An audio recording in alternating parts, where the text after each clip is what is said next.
Hey everybody, what do you say? JGA59 here, Gannon. It's been a few weeks since I made a video, and I thought I'd make one before people forgot about me, like, what's his name, and who was that other guy? Only kidding. I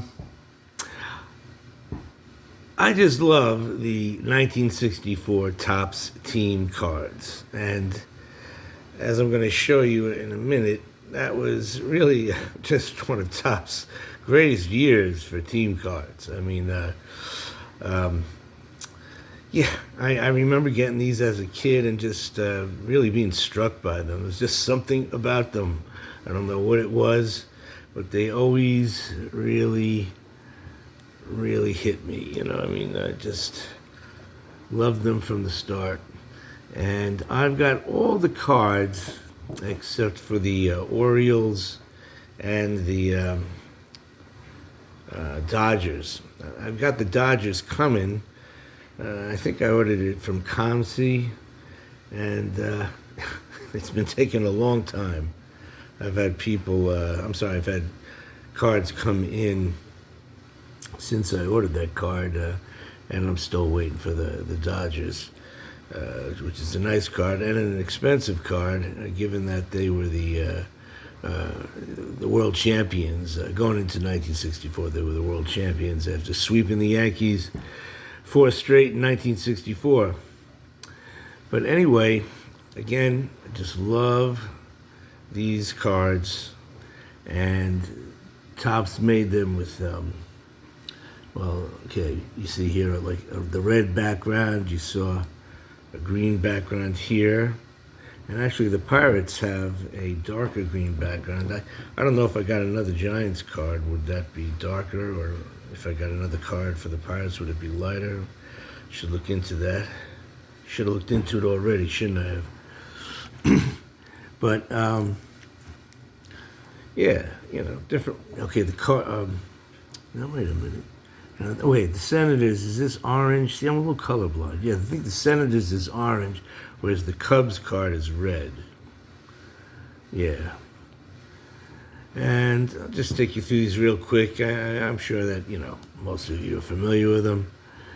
And just beautiful cards. Chicago White Sox, who came very close to winning the pennant that year, but they... the Yankees won the pennant on the last day. There were two amazing pennant races in 1964. In the American League, you had the Yankees, the Orioles, and the White Sox, with the Yankees finishing one game ahead of the White Sox, and the Orioles finishing 2 games behind the Yankees and 1 game behind the White Sox. In the National League, you had another great pennant race. The poor Phillies just collapsed, and the Cardinals, who were like, you know, really kind of out of it in the summer, came back and won the thing. What happened was they won by 1 game over the Phillies and the Reds, who tied for second place. And actually, the San Francisco Giants were in it, and so were the Milwaukee Braves. I think the Giants were 3 games back, and the Milwaukee Braves were 5 games back. I mean, you know, I'll tell you, I really drug on the present day playoff system. Back then, you know, the winners were rewarded, and it was exciting to, you know, the teams, you know, tried to capture the pennant. You know, there was only one team that was going to do it, and the 2 best teams in each league were going to face off against each other in the World Series. You know, nowadays, you know, a wild card team can get in there, and if they get hot, you know, they can beat the winningest team, and, you know, the World Series might be between, 2 teams that, whatever, you know, didn't excel during the regular season. And I'm not happy about that, you know, but you can put that under the title, Old Man Yells at Clouds. Boston Red Sox, the Twins, the Phillies.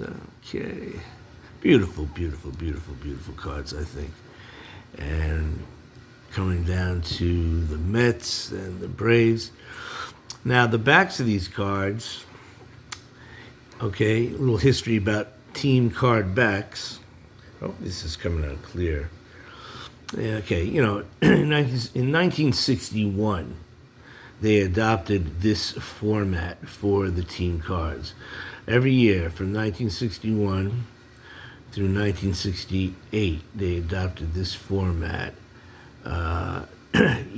What they have over here listed are each pitcher, each team pitcher, and their individual records against all the other teams in the league. And then over here, it'll show you how the pitcher did, what his overall record was for the season. And interestingly, down here, the stats at the bottom show you what the team's record was against the other teams. And here is the team's final record, for the season down at the bottom. Up at the top, they showed, this might be hard to see with the 1964 cards. Well, they showed the leaders for pitching and batting, featuring, as far as pitchers went, who had the lowest ERA and the most strikeouts. And for the hitters, they had who hit for the highest average, who had the most hits, who had the most home runs, and who had the most runs batted in. And this format, again, was adopted in 1961 for the first time. Here's the 1961 Topps Baltimore Orioles card, and you might be able to see a little more clearly, that this model. They carried this again through all the way through 1968. In 1969, they didn't have any team cards. It was, it was a shame. Would have been nice if they did. Previous to the 61 through 68 run, where they, featured cards like that. And just to give another example, where is it? Old everything. Yeah. Like here's a 1968 Mets card. Jeez, I'm going to move this back. Hold on. It's like I'm in Sun Field, left field at Yankee Stadium here. If you turn it over, you're going to see the same format, except what was interesting now I haven't looked at every team card from 1961 through 68, but what was interesting about the Mets card was that in 1967, the Mets had so many pitchers who pitched throughout the season, they didn't have room to include who had the best pitching stats. They could only fit in the batting leaders. And another interesting thing about the 68 set was that the Dodgers, I love this card, I love that card. You flip it over and it was printed upside down. To my knowledge, that's the only card that occurred with, but it may have, you never know. I didn't check every card from 61 through 68. Previous to 61 through 68, well, in 1951, you had those big Topps cards of the teams, and they just listed their names on the back of the card. And it wasn't until 1956 that you had the team cards, and they had them in football as well. But here is the 1956 Phillies team, and these were cool cards. I mean, really nice, clear picture, fit in the names of the players at the bottom. And on the back, they gave you a little information, what their all-time season records were, and hits, home runs, stolen bases, batting averages, double plays, etc. And they gave you a little history about the team up at the top, gave you the dimensions of the ballpark they played in. Phillies played in Shibe Park that year. And in 1957, here's the Tigers card. They, had some more. I hope this is coming out. I sat down here because I thought it was a nice place to sit, and I'm worried about the glare. Anyway, they gave you some information about the stadium at the top, the seating capacity, how far it was to right field, left field, center field, what years the teams won the pennant, and what years they won the World Series. And they have the all-time leaders. Ty Cobb's batting average of 420 in 1911. He scored 147 runs as well in 1911. They give you the leaders. And then on the bottom, the pictures played on the front. And then beginning in 1958, you have the checklist years. And checklists is another interesting topic to discuss. I'd like to discuss those from 58 through like 1970. Maybe that'll be a video in the future. But, these team cards, 1958, 59,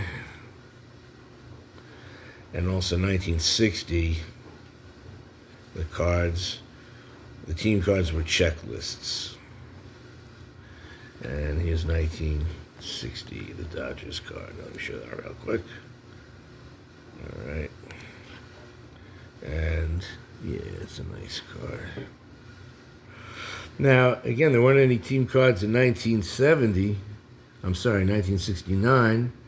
But you did, they issued some team cards in 1970. And what was interesting about 1970 was that it was only the second Houston card issued. The first team card, I'm saying Houston, the first team card they ever had issued was 1963 when they were the Colt 45s. Later on, of course, they became the Houston Astros, and this was only their second team card. The first card was the Houston Colt 45s. This one was the Houston Astros. And on the back of these cards, they showed, who were the all-time leaders for the team in batting. Again, remember the team had only been in existence since 62, when the Mets and the Colt 45s came into the National League. Shows who, led who had the highest stats in pitching. Again, these are seasonal stats. And then their standings from 1962 through 1968. And the different 1970 cards show different things. Since the White Sox were an older team, they had the batting and pitching leaders along with the years they won the pennant and what their standings were during the 1960s. And very quickly, the Cardinals, just as batting and pitching leaders and the years they won the pennant. And I got one more. I'm showing a few of these because they're all different. The